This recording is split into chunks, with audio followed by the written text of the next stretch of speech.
Welcome to the Reality Taboo, where no topic is off limits. It's March 1st, 2025.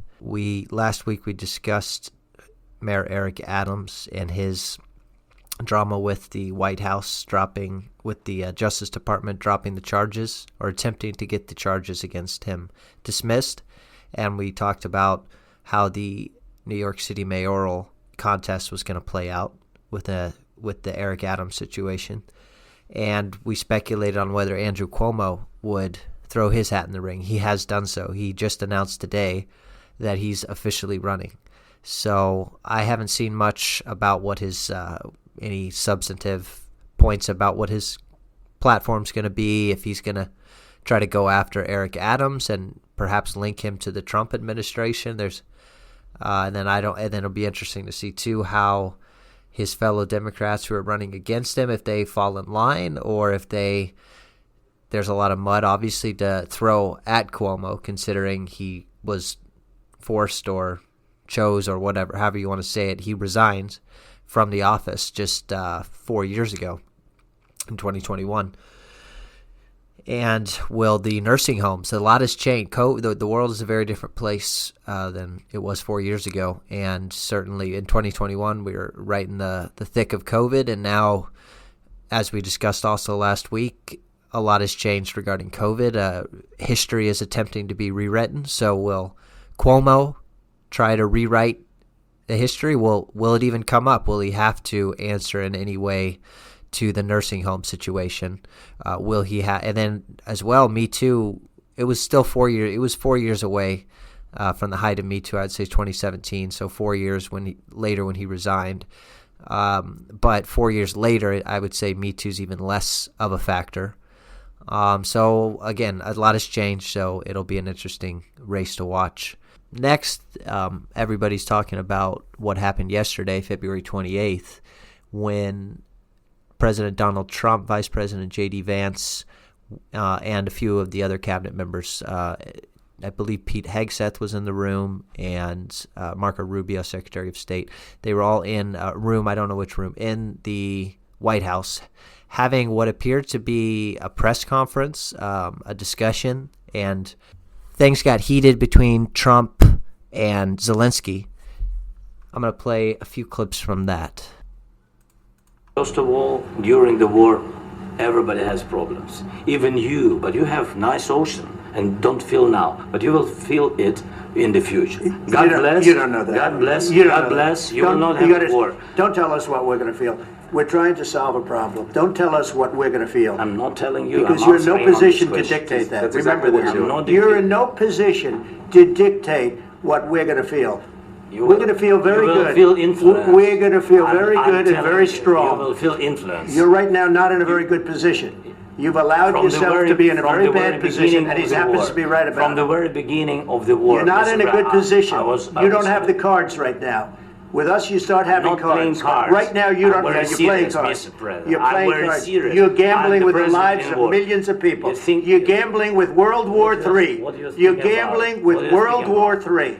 And what you're doing is very disrespectful to the country, this country. That's back to you. Far more than a lot of people said they should have. Have you said thank you once? This entire meeting? No, in this entire meeting, have you said thank you? You went to Pennsylvania and campaigned for the opposition in October. Offer some words of appreciation for the United States of America and the president who's trying to save your country.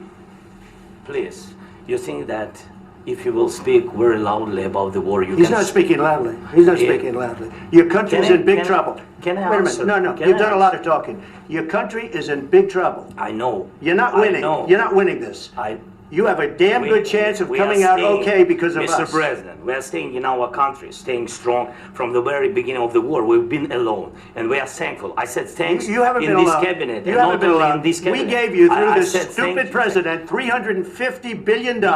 We gave you military equipment, and your men are brave, but they had to use our military. What about if you didn't have our military equipment, this war would have been over in 2 weeks. In 3 days. I heard it from Putin. In 3 days. This is something maybe new. Less. In 2 weeks. Of course, yes. It's going to be a very hard thing to do business like this. I tell you. Just say thank you. I said a lot of times. You have to be thankful. You don't have the cards. You're buried there. Your people are dying. You're running low on soldiers. Listen, you're running low on soldiers. It would be a damn good thing. And then you tell us, I don't want a ceasefire. I don't want a ceasefire. I want to go and I want this. Look, if you could get a ceasefire right now, I tell you, you take it so the bullets stop flying and your men stop getting killed. Of course, we want to stop the war. But you're saying you don't want a ceasefire. But I said to you, I want a ceasefire. With guarantees. Because you get a ceasefire faster than an agreement. Ask our people about ceasefire, what they think. That wasn't with me. For you what, that wasn't with me.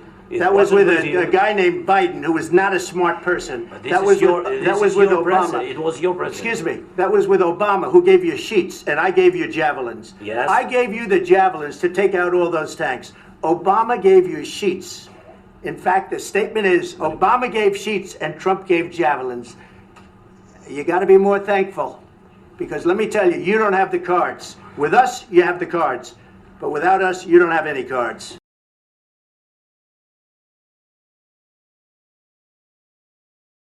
The entertainment value aside, there are a couple of meta points there.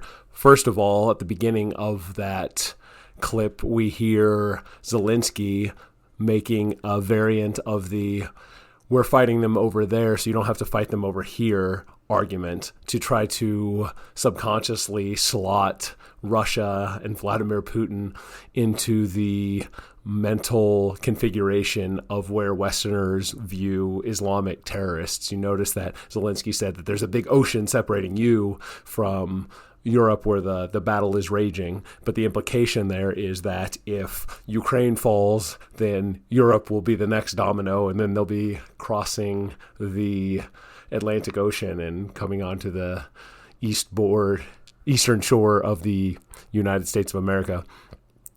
And then there was also another meta point in the inherent problem at an international level with democracy. Zelensky, understandably, was premising his arguments on what the previous administration had told him and had pledged to him and had interacted with Ukraine through. And Trump's response was, well, that was Biden. That wasn't me. That was the previous president, as though there is this sharp discontinuity in the way that countries interact with each other when a domestic election changes the leadership of a country. And so you can see how that makes it very difficult to conceptualize the idea of what exactly American interests are, if American interests are starkly different in January of 2025 compared to what they were in December of 2024. My bigger takeaway as far as the more immediate implications of what we listened to there is that Zelensky is cooked. He is going to either be exiled or knocked off or otherwise recede from official power. I wouldn't even be that surprised if he didn't spend a lot of time in Ukraine in the future or really ever again. In the immediate aftermath of that interaction, Lindsey Graham came out publicly and strongly supported Trump and criticized Zelensky.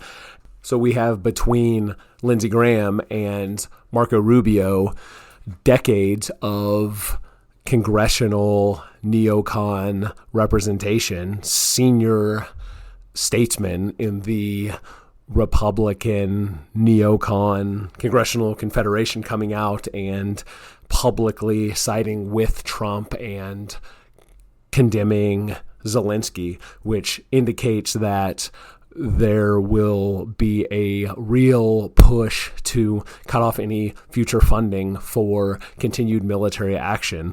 And without arms and intelligence being continuously provided by the United States to Ukraine, the war is effectively over. And I read Lindsey Graham coming out and publicly supporting Trump, Lindsey Graham, who's been one of the most vocal and reliable, continuous supporters of U.S. military funding for Ukraine in its battle against Russia. For him to be so publicly switching sides and jumping off Zelensky's bandwagon indicates to me that Zelensky's days are numbered, and this is the public proclamation that Zelensky is going to be thrown overboard to get this conflict wrapped up. We've been derelict with our Simpson references the last couple of episodes, so here's a good way to shoehorn it in by comparing Zelensky's predicament or the presaging of Zelensky's downfall with the season, I believe, 7 to season 8 cliffhanger episode of The Simpsons, double episode of The Simpsons, where there is an attempt to figure out who it was that shot Mr. Burns, because there are so many people who have a potential vested interest in seeing him go down. In the case of Zelensky, there are innumerable elites in the West who have feathered their nests a la Joe Biden in 2014. And Joe Biden's not particularly sly or intelligent. He, for a member of Congress, while he was during his congressional career, did not accumulate anything like the net worth that somebody like Nancy Pelosi was able to accumulate. And yet Biden made millions of dollars in Ukraine. It was effectively, it's known as the most corrupt country in Europe. It's been a money laundering operation for Western elites for decades now. And so there are a lot of skeletons in the closets that Zelensky is privy to, he knows about. And so there are a lot of people who would like to see him silenced in the same way that they wanted to see Jeffrey Epstein silenced. There are 150 million Russians who would like to avenge their brothers and cousins and husbands.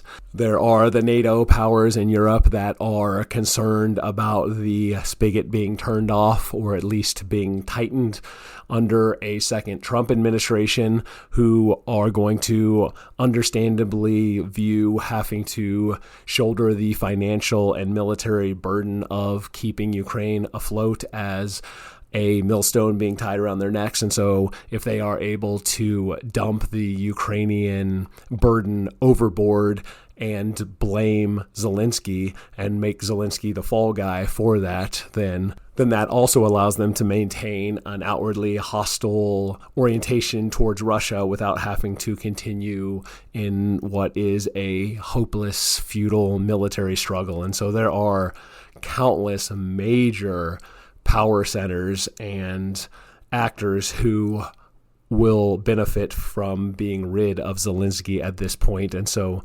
publicly dressing him down in this way and baiting him, I think, into coming off as being impertinent and disrespectful, dressed like a slob, yelling at the avatar of magnanimity, the country that is bankrolling the war effort that Zelensky is the titular leader of, but who is utterly helpless without that American support. This is a dog biting the hand that feeds it in a very public way, and it is providing a pretense for a whole host of people to pile on to Zelensky and leave him stranded, leave him out to dry. I wonder how much of this meeting was pre-planned. Did Trump and Vance know going in that they were going to try to blow this thing up and make it more confrontational and acrimonious? Was that the plan from the beginning, or was it genuine? Was it really what it appears to be, which was Zelensky was there to sign a mineral rights agreement with Trump and get the photo op that Zelensky apparently wanted. He wanted to be able to sign it with Trump, and Trump had agreed to that. And it appears that this was an attempt to cool the temperature down a little bit after things had become heated between Trump and Zelensky. Trump had called Zelensky a dictator, and I don't know, maybe that really was the plan, and it just went off the rails during the meeting, and it was all just organic. Seems to me like it was organic. I don't know. Maybe Trump had some vague idea that he was gonna bait Zelensky or try to get him riled up, but I could just as easily believe he had no such intention of doing so, and things just sort of happened as they did. I don't think that was spontaneous and unplanned. I don't think J.D. Vance and Marco Rubio would have been in the same room interacting in the same conversation if the intention wasn't to show a unified opposition among the executive to Zelensky and continual Ukrainian funding. And the fact that Lindsey Graham so quickly, within hours after the interaction took place, came out and publicly sided with Trump and condemned Zelensky leads me to think that it had been arranged or had been prearranged. Even if Trump was prone to that sort of emotional outburst leading to a directional change in the course of a day in terms of what his orientation towards Ukraine and Zelensky was, I don't think somebody like Lindsey Graham would react so quickly to something that would be viewed by him and the Senate Republicans that he effectively represents or is one of the senior statesmen among, for them to so quickly change course as well without discussing it and trying to manage the fallout over the course of days or weeks. But instead, he came out and pretty unequivocally backed Trump and criticized his erstwhile supporter or person who he was supportive of for the last 3 years. Here's a clip of Lindsey Graham, what Ness was referring to. This was a few hours after the clip we played earlier, the White House meeting. So this was February 28th, Lindsey Graham. What I think? Complete, utter disaster. I've been to Ukraine 8 or 9 times since the war started. I understand the consequences of Putin's actions against Ukraine. I appreciate what the Ukrainian people have done. They fought like tigers. At the end of the day, I was hoping that this minerals deal, which would be transformative in the relationship, would go over well. I talked to Zelensky this morning. Don't take the bait. President Trump was in a very good mood last night. Somebody asked me, am I embarrassed about Trump? I have never been more proud of the president. I was very proud of J.D. Vance, standing up for our country. We want to be helpful. What I saw in the Oval Office was disrespectful, and I don't know if we can ever do business with Zelensky again. I think most Americans saw a guy that they would not want to go in business with. The way he handled the meeting, the way he confronted the president was just over the top. So I think the relationship between Ukraine and America is important, vitally important. But can Zelensky do a deal with the United States? After what I saw, I don't know. In some ways, I see Zelensky as a tragic figure. As Ness mentioned earlier, you can feel a little bit of sympathy and maybe some understanding with where Zelensky is coming from. He just went through 3 years of having essentially unequivocal monetary and military support from the United States, from the Joe Biden administration, and then he probably feels like the rug was pulled out from underneath him when that money spigot, that supply, appears to be at risk of being shut off altogether. There is strong evidence that Zelensky actually, towards the beginning of the current phase of the war, which began in February 2022, that shortly after Zelensky was open to reaching some sort of deal with Putin, with Russia, to stop the fighting, and that Boris Johnson, the Prime Minister of the UK at the time, stepped in and put a stop to that and essentially said that Zelensky needs to keep fighting. And that the West would have his back. Now, there is some dispute over whether that happened, but it certainly seemed, and even Zelensky was elected on a platform of some degree of reconciliation with Russia. And, he comes from a degenerate background. He was a comedian, and you could see disgusting clips of him dancing like a stripper and playing the piano with his penis. So he's probably in over his head. And so Ukraine really is caught in the middle between Russia on the one hand and the West on the other, and he's getting beat from both sides now. If he's in over his head, there's a word for that. It's chutzpah, and he has feathered his own nest. I can only imagine how many digits are in his Swiss bank accounts at this point, money that he has siphoned away along with the blood of hundreds of thousands of Slavs. This is an Ashkenazi Jew without any of the same ancestral ties to the land that the hundreds of thousands of Ukrainians, many of whom were conscripted against their will, to the behest of Zelensky, to go into a meat grinder to fight a war they couldn't possibly win. So while he may be a tragic figure in some literary conception of what has occurred here, I find no room for sympathy with him at all. And if you make a deal with the devil, this is what happens. The devil comes to collect. And so there are some people who the most important lesson that they provide for posterity is an example not to follow. And so at this point, if we're still in a situation where we have leaders of small, dependent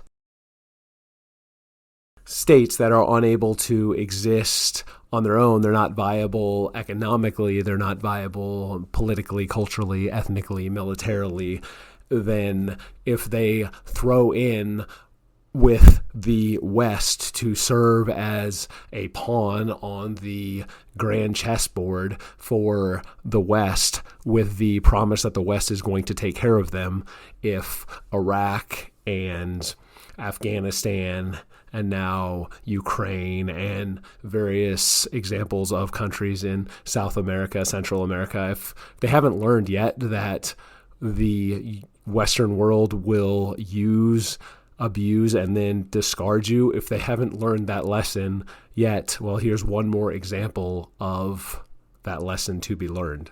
The West will trade a pawn to attempt to check the opposition's king, or even to save their own king. And that is what is taking place here. That's what we're seeing play out in real time. The cause of Ukraine generally, and the fate of Zelensky and his regime more specifically, being traded away now, being dropped, no longer being supported. Ness mentioned the fact that Zelensky's an Ashkenazi Jew. And while I don't think that's the primary thing motivating, the primary factor in what's happening, I do think it is significant. So Zelensky is Jewish and Putin is Slavic, has a Nordic look to him. And he has the same ethnicity as the ruling czars that predated the Bolsheviks. And the Bolsheviks, of course, were largely disproportionately Ashkenazi Jewish as well. And so in some ways, Zelensky is a stand-in for anti-Christian, anti-white, anti-West in general, traditional Western values and traditions and race. I say that because I'm perplexed on why there's so much hatred towards Russia. It just seems so out of proportion. And there's also the hangover from the Cold War, of course, where many of the people in power now grew up having the Soviet Union beat into their head as the United States' mortal enemy. So I think that's part of it as well. I think that the problem with that is while maybe that was somewhat justified back in the 1960s, 70s, 80s, Russia is a very, very different country, very different place than it was, and it doesn't seem like the paradigm has shifted adequately. And of course, NATO should have been disbanded in the early 90s when the Soviet Union fell. But there was already, as Eisenhower warned against the military-industrial complex, there was already too much momentum, too much money to be made with the current system. And so that led to Russia needing to remain a Goldstein figure. Goldstein from the novel 1984, which also came to mind to me recently, or during this discussion, because Trump called Zelensky a dictator a week or two ago, And that is actually apt because Ukraine has simply suspended elections. Zelensky should have had to have been reelected, but they have just suspended the country. They suspended elections. Ukraine has been operating under martial law, and that is one of the primary alleged reasons why the Biden administration gave, and Democrats and many Republicans even, the reasons that one of the core moral reasons they gave to support Zelensky was because he was a democratically elected leader. So Ukraine was a stand-in for democracy, and then of course Russia and Putin were a stand-in for autocracy. War is peace, freedom is slavery, ignorance is strength. In this case, the dictator who has suspended elections and is running his country via martial law is lowercase d democratic, while the democratically elected leader of Russia, Putin, is the dictator.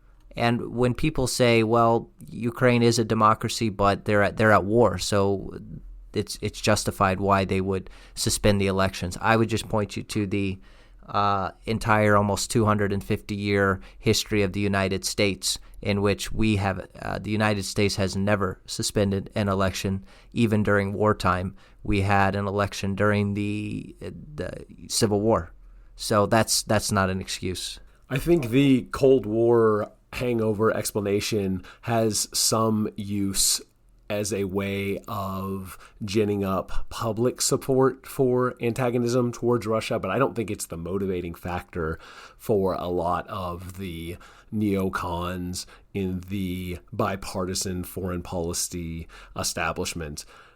I'm looking at the early life and education of Antony Blinken, for instance, probably the person, at least, again, looking through a glass darkly, from the outside looking in, is if I had to identify one person most responsible for running the previous administration, it would be him.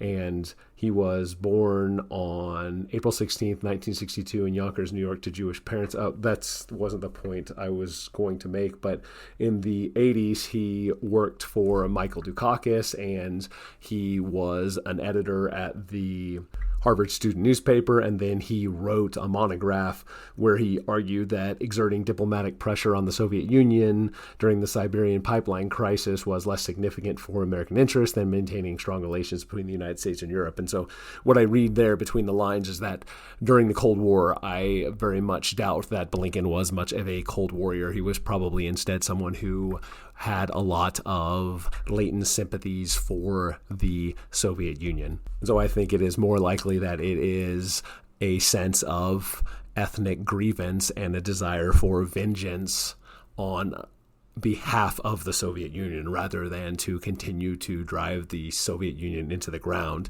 even though Putin did, of course, exist in the Soviet Union as a middling bureaucrat. He is an ethnic Slavic Russian, and most of the Soviet Union leadership, as Jeff mentioned, was disproportionately Jewish during the height of the Soviet Union, and post-collapse that has changed to a substantial degree. And so in sum, I think it is a utilization of that latent antagonism that a lot of boomer Americans have for the Soviet Union, for Soviet Russia, hearkening back to the Cold War days. That is something that the neocons are able to take advantage of, but a lot of the ones currently operating, or at least who were currently operating the levers of American military power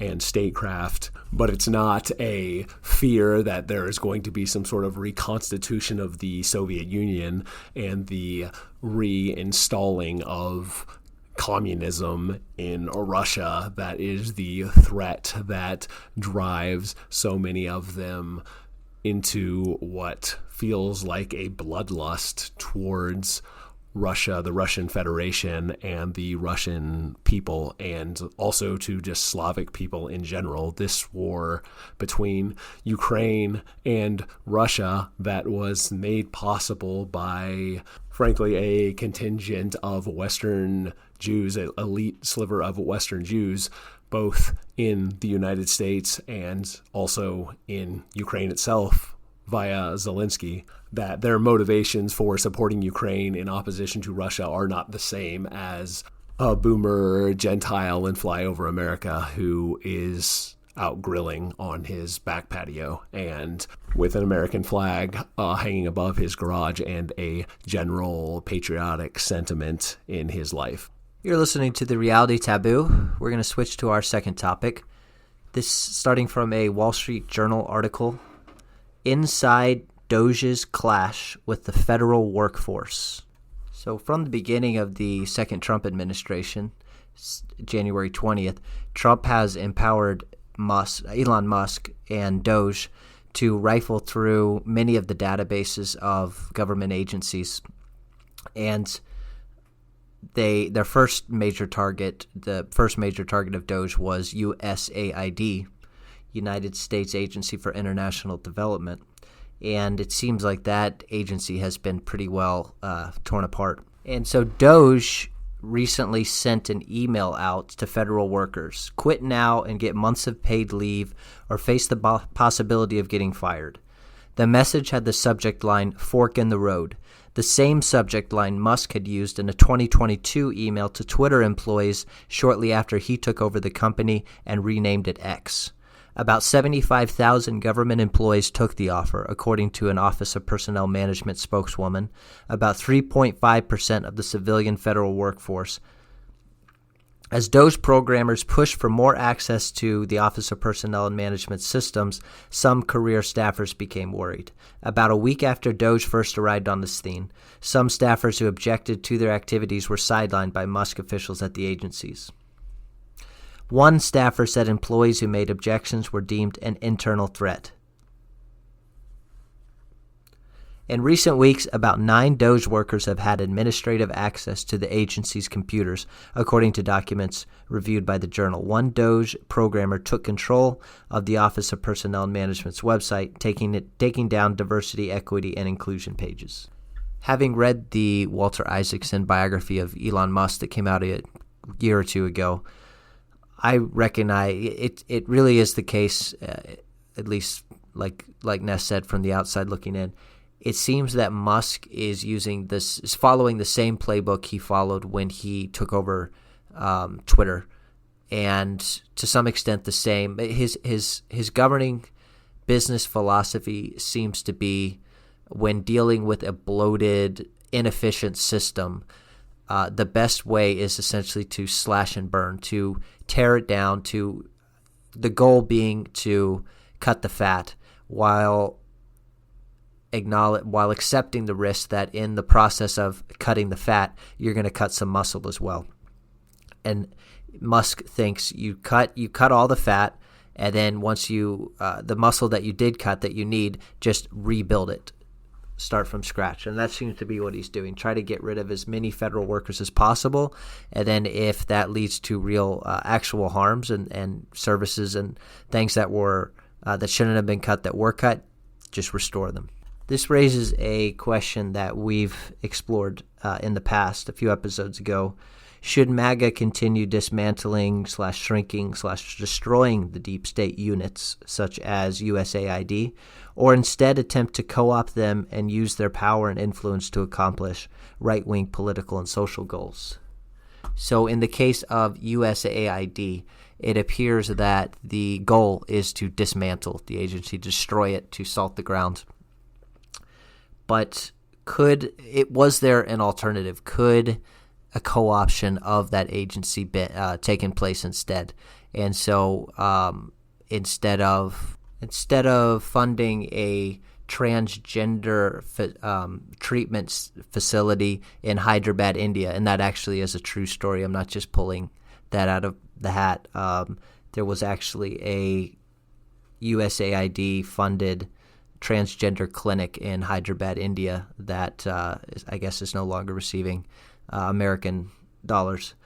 So instead of funding something like that, could you fund resettlement efforts for Afrikaners in South Africa to come to the United States, or to subsidize Christian conservative churches and schools in other countries? Pick your right-wing cause. That's something we've already discussed, so I don't want to spend time rehashing that discussion. But I just thought I would bring it up because I think it's yet another example of something that we've talked about before. I actually wanted to focus on something that I've been thinking about, which is Elon Musk's character arc. So he I would say as recently as pre-COVID at least, he was a cool tech mogul guy in the same category roughly as a Steve Jobs. He was a pop culture phenomenon. He hosted SNL. He had a cameo in Iron Man 2. He had a guest spot on The Simpsons in which he was portrayed very positively, kind of a quirky genius. And he was respected by the left certainly more than the right wing up until recently. And a lot of that probably had to do with Tesla and Musk's concerns over climate change and the environment. But the left started to turn against him really during 2020, during COVID. And I would say there's a couple origin story points I would put for I would throw out for when Elon Musk started to turn. And the first origin story point was him being upset in 2020 over not being able to run his Tesla factory in Fremont, California, which is in the Bay Area near San Jose. So Musk tried to exempt the Tesla Fremont factory from the state of California government's stay-at-home orders, and he called the public health orders fascist.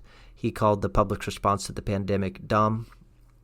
And he actually at one point in May 2020, Musk defied local government orders by restarting production in the factory. And Tesla sued Alameda County, questioning the legality of the orders. And so Ness mentioned in the past too that his theory for why there's this elite faction that is turning against wokeness. And so at first, when it was just empty virtue signaling, they were content to go along with the wokeness. But when it actually got out, when it became too much, when it actually started to make their jobs impossible, in the case of DEI, there's only so much fat and bloat that an organization can have and still operate at the highest level, especially when there's more and more competition from places like China. And so it became that people like Mark Zuckerberg saw the writing on the wall and realized that if this woke craziness goes on and continues on to its logical conclusion, that's going to be impossible for Facebook and Meta to stay cutting edge.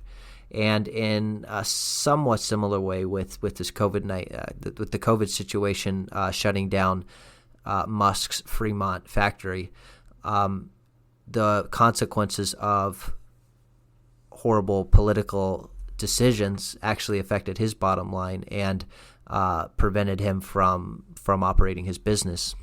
So the Fremont factory situation, among other things, led to Tesla's corporate headquarters moving from California to Austin, Texas in December 2021. And Elon Musk himself also moved his residence from California to Texas. And so it's another thing we've talked about at The Reality Taboo is the importance of location. And Elon Musk apparently believes that as well, because he is sort of the prototypical Silicon Valley person.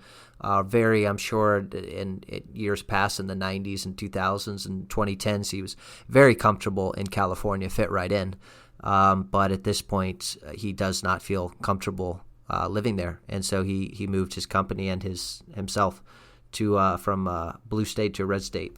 And the second origin story for Elon Musk leaving the left was the woke mind virus, which, quote, killed his son. At least in Elon Musk's words, the woke mind virus killed his son because his son now calls himself a girl and is a trans girl. And I was actually, because I knew that Elon Musk had a trans child, but I didn't know if it was a son or a daughter, and they had said the son had said she was a girl or vice versa.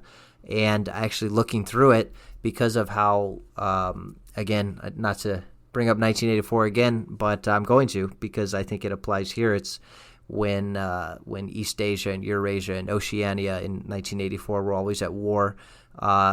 When the three sides were the factions were constantly changing, and one country was allies with one, and then later they became enemies, and they just swapped back and forth.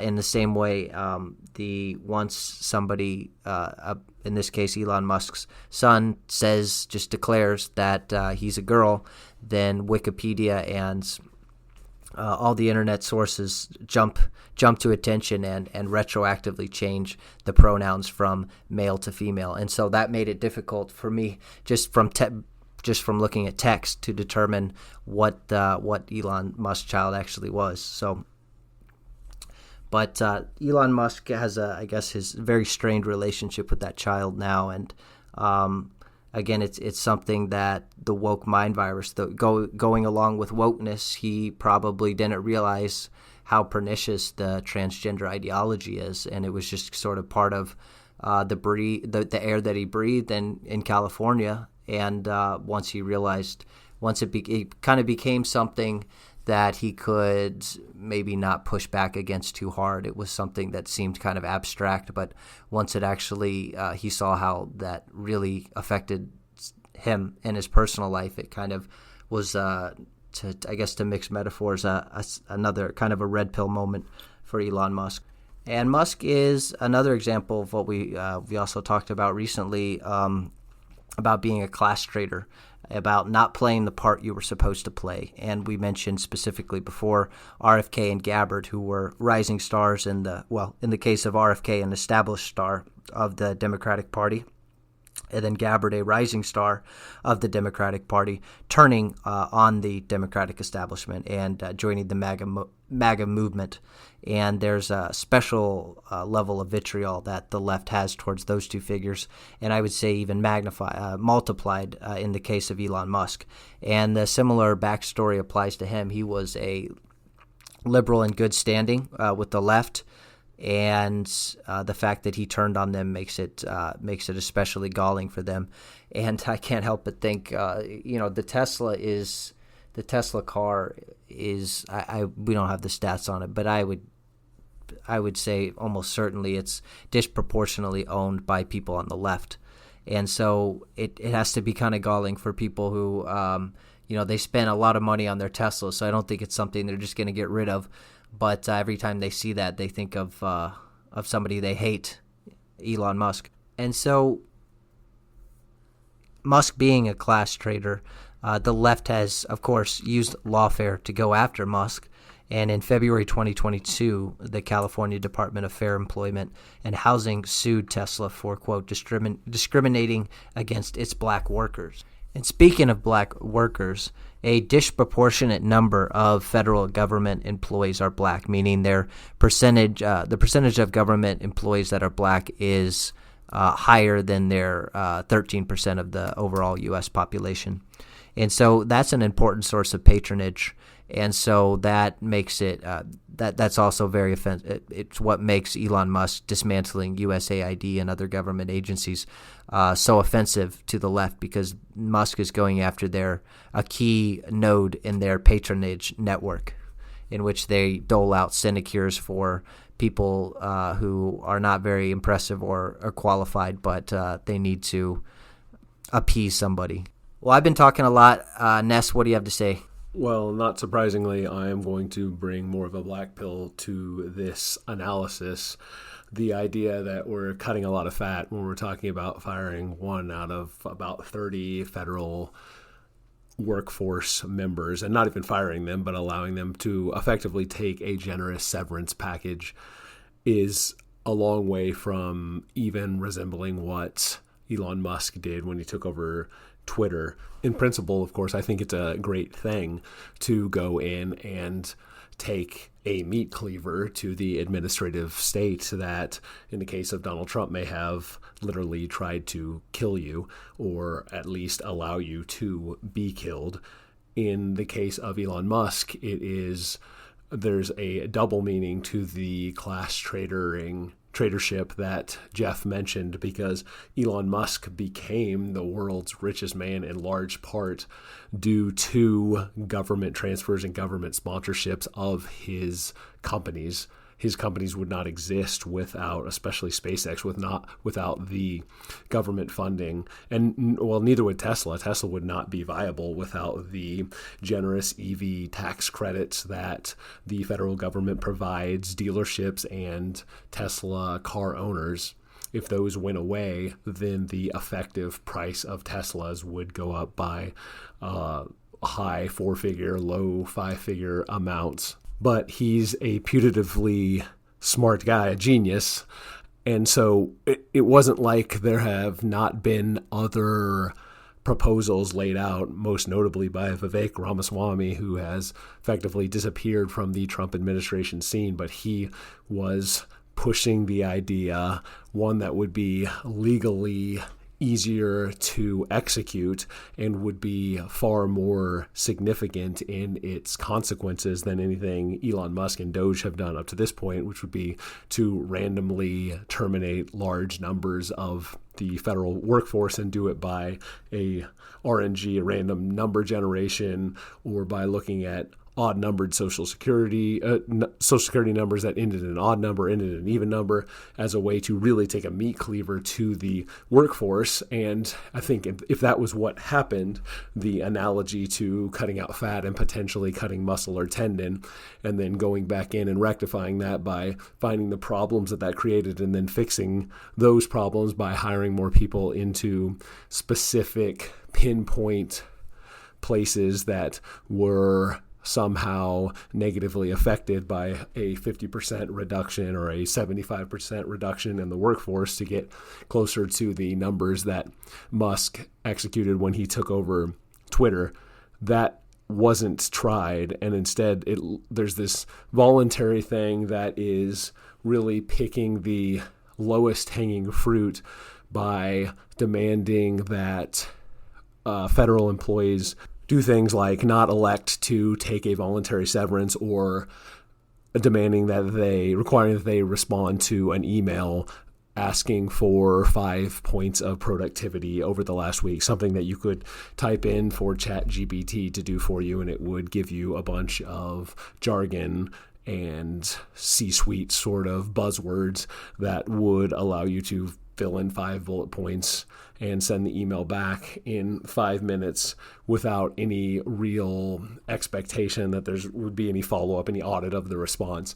And so he's sussing out in that 3 or 4, 5% that end up leaving or getting cut. You're sussing out the people who really are outwardly defiant and the least cooperative, least polished members of the managerial state, the ones who can't even get it together enough to comport themselves in a manner that indicates that they are, in fact, employees of a federal agency and that they have to respond to instructions that are given to them. And while I think that this is unfortunately not going to make any serious dent in the managerial state, I do think it is going to provide some impetus for opposition to the Trump administration and specifically to the cutting of government funding and federal agencies. I suspect that will be one of the talking points that Democrats run on in 2026. As for the question of whether or not the apparatus should be destroyed or should instead be commandeered, I think both of those things can happen simultaneously. In the case of USAID, that is a redundancy among 10 other redundancies across the various alphabet agencies. And so you could completely gut the USAID and still have the CIA and the NSA and the FBI to do whatever it is that you want to do. And of course, funds could also just be allocated to private actors, a la what the neocons did during the Bush administration with outfits like Halliburton and Blackwater. That is yet to be seen exactly what the orientation will be of the Trump administration. But I think that both of those things could certainly conceivably occur simultaneously. You mentioned the class traitor aspect of the especially high level vitriol for people like Tulsi Gabbard and RFK and Elon Musk. And of course, it's implied, but we would be remiss if we didn't mention Donald Trump as the ultimate avatar of that class traitorship. And the ground was already primed for him because although he was a New York Democrat and the darling of the corporate media structure in the 90s and the aughts and the early teens, but as someone who always expressed an affectation and an affinity for the working class, he was in many ways, the perfect first to go at that class traitorship being the political and cultural phenomenon that it was. And now we're seeing it repeated many times over with other figures. And so I think we're starting to see, at the risk of being overly redundant and talking about elite theory and an elite insurgency and how it forms up, for that to occur, there tends to be these patterns that develop, and certain trailblazers in a break-off oppositional movement go first, and then as they clear the way, others follow behind them. And I think we're starting to really see that play out now with the 4 prominent figures that we mentioned here.